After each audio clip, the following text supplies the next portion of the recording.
அன்பிற்குரிய அல்லாஹ்வின் நல்லடியார்களே, இறைவன் நமக்கு இன்று தந்திருக்கக்கூடிய ஹஜ் பெருநாள் என்பது இது ஒரு சாதாரண நாளாக நாம் பார்க்க முடியாது. இறைவனுடைய அருள் வளம் நமக்கு அதிகம் கிடைக்கக்கூடிய ஒரு நாளாக இந்த ஹஜ் பெருநாள் இருப்பதை பார்க்கிறோம். இந்த ஹஜ் பெருநாளிலே முஸ்லிம்களாக இருக்கக்கூடிய நாம், நம்மிலே வசதி வாய்ப்பு உள்ளவர்கள் இன்றைக்கு குர்பானி கொடுக்கக்கூடியவர்களாகவும் இருக்கிறோம். நாம் வருடம் வருடம் குர்பானி கொடுத்து கொண்டிருக்கிறோமே, இந்த குர்பானியை ஒரு மத சடங்காக இஸ்லாம் நமக்கு குறிப்பிடவில்லை. இன்றைக்கு இங்கே குழுமி இருக்கக்கூடிய நாம் நம்முடைய வாழ்க்கையில் பல வருடங்கள் குர்பானி கொடுத்திருக்கிறோம். இன்றைக்கும் இறைவன் நாடினால் குர்பானி கொடுக்க இருக்கிறோம். இப்படி ஒவ்வொரு வருடமும் ஹஜ் பெருநாளிலே நாம் கொடுக்கக்கூடிய குர்பானி இருக்குது. இதை இஸ்லாமிய மார்க்கம் ஒரு சடங்கு மாதிரி சொல்லவில்லை. இந்த குர்பானிக்கு பின்னாடியும் பல்வேறு வரலாற்று பின்னணிகள் இருக்கிறது. அதை இஸ்லாமிய சமூகம் ஓரளவு அறிந்தும் இருக்கிறது. நபி இப்ராஹிம் அலைஹிஸ்ஸலாம் அவர்களுக்கு அல்லாஹ் தஆலா தள்ளாத வயதிலே இஸ்மாயில் என்கிற ஒரு குழந்தையை கொடுத்து இறைவன் அதற்கடுத்து இப்ராஹிம் அலைஹிஸ்ஸலாம் அவர்களை சோதிக்க நாடுகிறார்.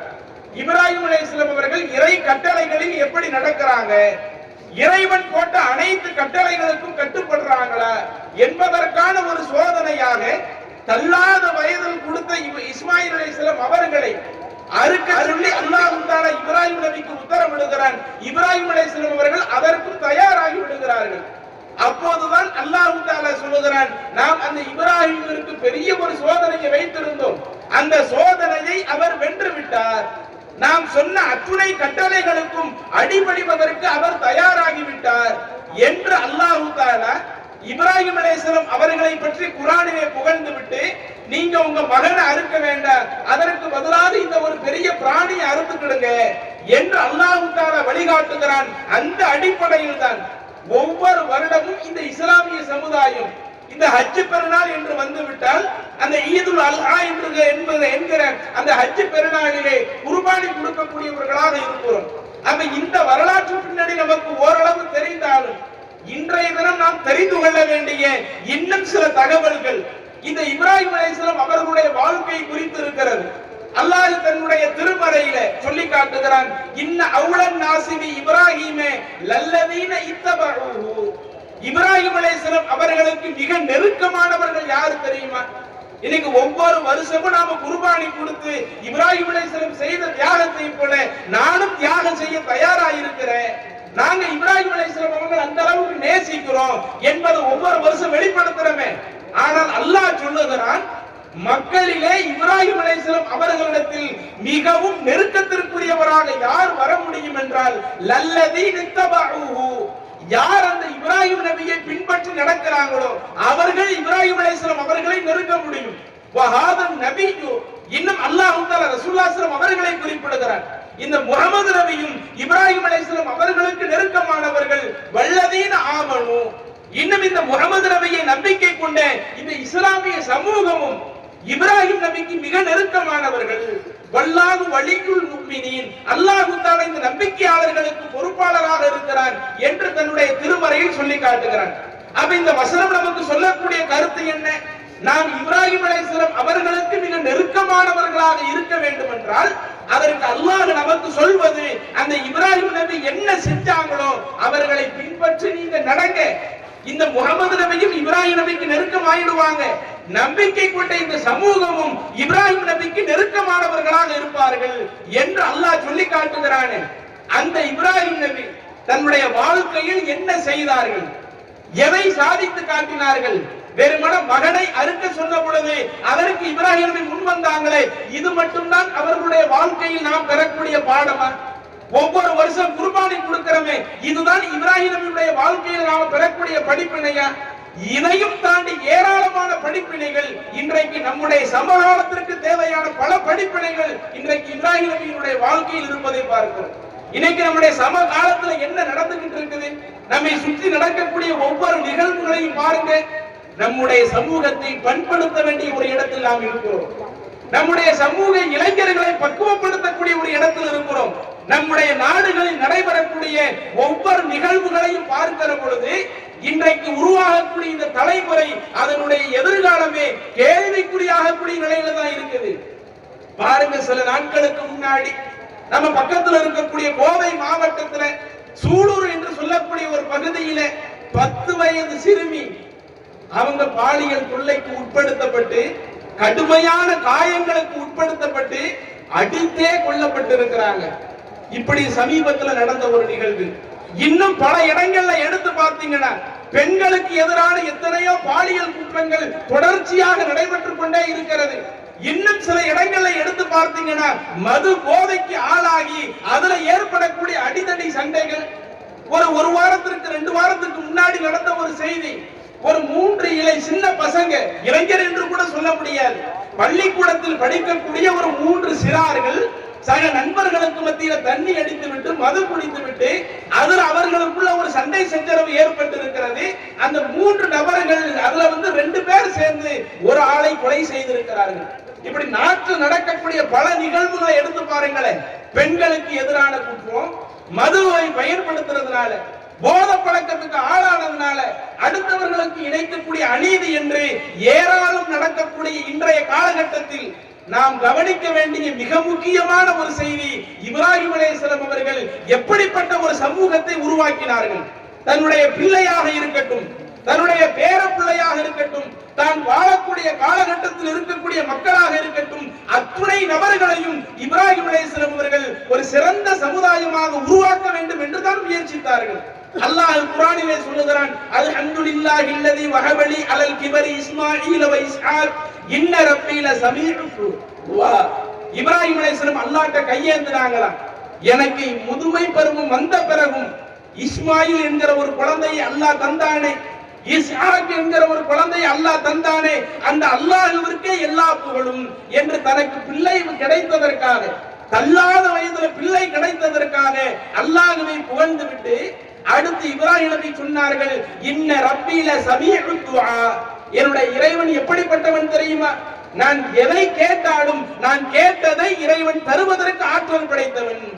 எனக்கு பிள்ளையே இல்லாம இருந்துச்சு, அல்லாஹ்ட்ட உருகி கேட்டேன், அல்லாஹ் எனக்கு பிள்ளையை தந்தான். இப்படி எதை நான் கேட்டாலும் அதை தருவதற்கு ஆற்றல் படைத்தவனாக அந்த இறைவன் இருக்கிறான் என்று சொல்லிவிட்டு அடுத்து இப்ராஹிம் நபி சொல்றாங்க, ரப்பி ஜஅல்னி முகீமஸ் ஸலா வ மின் ذُرِّيَّتِي ரப்பனா ஃபதகப்பல் துஆ. இறைவா, என்னையும் என்னுடைய சந்ததிகளையும் உன்னை தொழுகக்கூடிய மக்களாக ஆக்கி வைப்பாயாக. நீ தான் எங்களுடைய அந்த பிரார்த்தனை எல்லாம் ஏற்றுக்கொள்ளக்கூடியவனாக இருக்கிறாய் என்று தானும் தன்னுடைய சமூகமும் வணக்க வழிபாட்டிலே சரியாக இருக்க வேண்டும். அதற்கு இறைவா நீ உதவி செய்கின்ற அல்லாஹ்விடத்திலே கையேந்துகிறார்கள். எந்த சமுதாயத்திடத்திலே வணக்க வழிபாடுகள் சரியாக இருக்கிறதோ அந்த சமுதாயம் மேம்பட்ட ஒரு சமுதாயமாக இருக்கும். ஏன்னா இன்றைக்கு நம்முடைய வணக்க வழிபாடுகள் இருக்குதா இல்லையா? இஸ்லாமிய மார்க்கத்தில் சொல்லப்பட்டிருக்கிற வணக்க வழிபாடுகள் இருக்குதா இல்லையா? அந்த தொழுகைக்கு அல்லாஹ் கொடுத்திருக்கிற ஒரு பெரிய சிறப்பு, இன்ன ஸலாத்த தன்ஹா அனில் ஃபஹ்ஷாயி வல் முன்கர். ஒருவன் தொழுகையை முறையாக கடைபிடித்தாலேயே அது அவனுடைய வாழ்க்கையில ஏதேனும் தவறு செய்ய நினைத்தால் கூட அவனை தவறு செய்ய விடாது. தொழுகை அவனை பாவத்திலிருந்து தடுக்கக்கூடியதாக இருக்கிறது, அவனை தீமை செய்ய விடாமல் தடுக்கக்கூடியதாக தொழுகை இருக்கிறது என்ற அந்த தொழுகைக்கு மிகப்பெரிய ஒரு முக்கியத்துவத்தை இஸ்லாம் சொல்லுகிறது. அதை இப்ராஹிம் நபி கையில எடுக்கிறாங்க. நானும் தொழுகையில கரெக்டா இருக்கணும், என்னுடைய பிள்ளைகளும் தொழுகையில கரெக்டா இருக்கணும், நான் இருக்கக்கூடிய என்னுடைய சமூக மக்களும் தொழுகையில சரியாக இருக்கணும். இறைவா, அதற்குரிய ஒரு வாய்ப்பை தருவாயாக. அப்ப தன்னுடைய சமுதாயம் திருந்த வேண்டும் என்பதற்காக, தன்னுடைய சமூகம் பண்பட்டு நடக்க வேண்டும் என்பதற்காக இப்ராஹிம் அலைஹிஸ்ஸலாம் அவர்கள் எடுத்துக்கொண்ட அந்த முயற்சியை பாருங்கள். அதே மாதிரி அல்லாஹ் சொல்லக்கூடிய இன்னொரு வசனத்தை பார்க்கலாம். இதிப்தலா இப்ராஹிம ரப்புஹு பி கலிமாத். இறைவன் இப்ராஹிம் அலைஹிஸ்ஸலாம் அவர்களுக்கு பல்வேறு சோதனைகளை வைத்தான். அவர்களுக்கு வைத்த அத்துணை சோதனைகளையும் வென்று காட்டக்கூடியவர்களாக இப்ராஹிம் நபி இருந்தாங்க என்று அல்லாஹ் சொல்லிவிட்டு அடுத்து அல்லாஹ் சொல்லுகிறான், கால இன்னி ஜாஇலுக லின்னாஸி இமாமா. அல்லாஹ் இப்ராஹிம் நபியை பார்த்து பேசுறான், நான் உங்களை இந்த மனித சமூகத்திற்கு ஒரு மிகப்பெரிய தலைவராக கொண்டு வந்து நிறுத்த போறேன் என்று அல்லாஹ் தஆலா இப்ராஹிம் நபியை பார்த்து சொல்றான். அந்த சந்தர்ப்பத்துல பொதுவா இன்னைக்கு நாமளா இருந்தா எப்படி இருந்திருப்போம்? நமக்கு ஒரு பெரிய ஒரு பொறுப்பு, அதுவும் இந்த உலக மக்களால் அல்ல, நம்மை படைத்த இறைவனிடமிருந்து நமக்கு கிடைக்கக்கூடிய பொறுப்பு, நாம தான் இந்த உலகத்திலேயே பெரிய தலைவர் என்று அல்லாஹ் நம்மிடத்துல சொன்னா சொன்னோம்னா அது நமக்கு எவ்வளவு சந்தோஷமா இருக்கும். அப்ப இப்ராஹிம் நபிக்கு அல்லாஹ் சொல்றான், நான் உங்களை ஒட்டுமொத்த மக்களுக்கும் தலைவராக ஆக்க போறேன் என்று சொல்லும் பொழுது அந்த சந்தர்ப்பத்தில் கூட இப்ராஹிம் நபி என்ன செய்யறாங்க தெரியுமா? கால வமின் துர்ரியத்தி, இறைவா என்னை மட்டும் நீ தலைவராக ஆக்கினால் போதுமா? என்னுடைய சமுதாயத்தில் உள்ள அடுத்தடுத்த மக்கள் அவங்க மக்களுக்கு தலைவரா வர வேண்டாமா? அவங்க அடுத்தவங்க வழிகாட்டக்கூடிய இடத்துல வர வேண்டாமா என்ற அந்த சந்தர்ப்பத்திலேயும் தன்னுடைய சமுதாயத்தை குறித்து அதிகம் கவலைப்படக்கூடியவர்களாகத்தான் அந்த இப்ராஹிம் நபி திகழ்ந்திருக்கிறார்கள். அப்ப இதுவெல்லாம் நமக்கு சொல்லக்கூடிய முக்கியமான பாடம் என்ன? எப்படி இப்ராஹிம் அலைஹிஸ்ஸலாம் அவர்கள் தன்னுடைய மகனை அறுத்து பலியிட நினைத்ததை அதை இன்றைக்கு வருடா வருடம் நாம ஹஜ் பெருநாளாக கொண்டாடுகிறோமோ அதே போல்தான் ஒரு சிறந்த சமுதாயம் உருவாக வேண்டும் என்பதற்காக அதிகமாக இப்ராஹிம் அலைஹிஸ்ஸலாம் அவர்கள் பாடுபட்டு இருக்கிறார்கள். அதே மாதிரி குர்ஆன்ல பாருங்க, அல்லாஹ் தஆலா சொல்லுகிறார், இப்ராஹிம் அலைஹிஸ்ஸலாம் அவர்கள் அல்லாஹ்விடத்திலே கையேந்துகிறார்கள், ரப்பனா வஜஅல்னா முஸ்லிமைனி லக், இறைவா என்னையும் என்னுடைய மகனையும் உனக்கு கட்டுப்பட்டு நடக்கக்கூடியவராக ஆக்கி வைப்பாயாக. ஒமின் துர்ரியத்தினா உம்மத்தன் முஸ்லிமத்தன் லக்க, எங்களுடைய அடுத்தடுத்த வழித்தோன்றல்களையும் முழுக்க முழுக்க உனக்கு கட்டுப்பட்டு நடக்கக்கூடிய ஒரு சமுதாயமாக இறைவா நீ ஆக்கி வைப்பாயாக. அப்ப இந்த வசனமும் நமக்கு எதை காட்டுகிறது? தன்னுடைய சமூகத்தின் மீது இப்ராஹிம் அலைஹிஸ்ஸலாம் அவர்கள் அதீத கவலை கொண்டார்கள். தன்னுடைய சமூகம் கடைசி வரை நேரான பாதையில வர வேண்டும் என்பதற்காக அதிக முயற்சி எடுத்தார்கள் என்பதை இந்த வசனத்தில் பார்க்க முடிகிறது. அதே மாதிரி இன்னொரு வசனத்தில் அல்லாஹ் சொல்லுகிறான், ஓ வஸாபிஹா இப்ராஹீம் பனீஹி வ யாக்கூப், இப்ராஹிம் அலைஹிஸ்ஸலாம் அவர்களும் யாக்கூப் அலைஹிஸ்ஸலாம் அவர்களும் தங்களுடைய பிள்ளைகளுக்கு வசியத்தாக சொன்னார்கள், யா புனைய என்னுடைய பிள்ளையே, இன்னல்லாஹ் இஸ்தஃபா லகுமுத்தீன், அல்லாஹ் தஆலா இந்த இஸ்லாத்தை உங்களுக்கு மார்க்கமாக தேர்வு செய்திருக்கிறார்.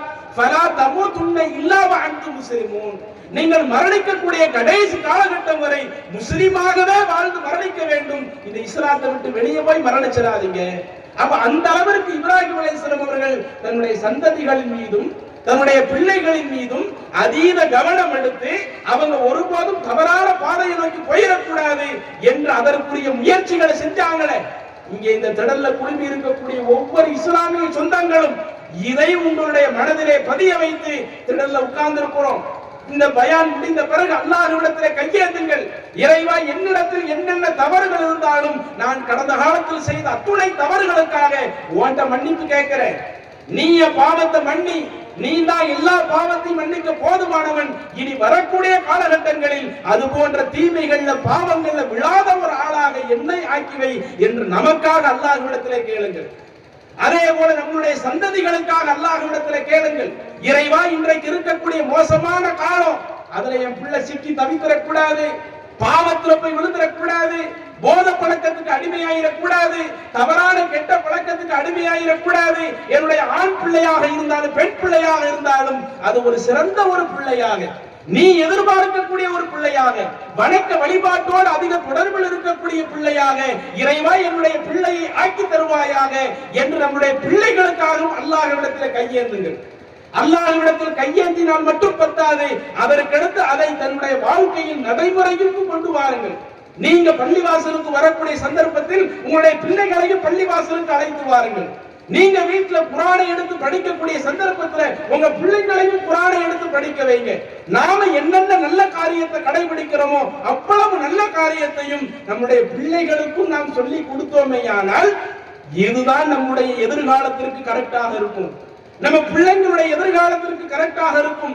இன்றைக்கு சென்று கொண்டிருக்கக்கூடிய இந்த மோசமான காலகட்டத்தில் நாம் நம்முடைய குடும்பத்தை தற்காத்துக் கொள்ள வேண்டும் என்றால் அல்லாஹ் சொல்லுகிறானா இல்லையா, யா அய்யுஹல்லதீன ஆமனூ கூ அன்ஃபுஸக்கும் வ அஹ்லீக்கும் நாரா, நம்பிக்கை கொண்ட மக்களே உங்களையும் நீங்கள் நரகத்திலிருந்து காத்துக் கொள்ளுங்கள், உங்களுடைய குடும்பத்தார்களையும் நரகத்திலிருந்து காத்துக் கொள்ளுங்கள்.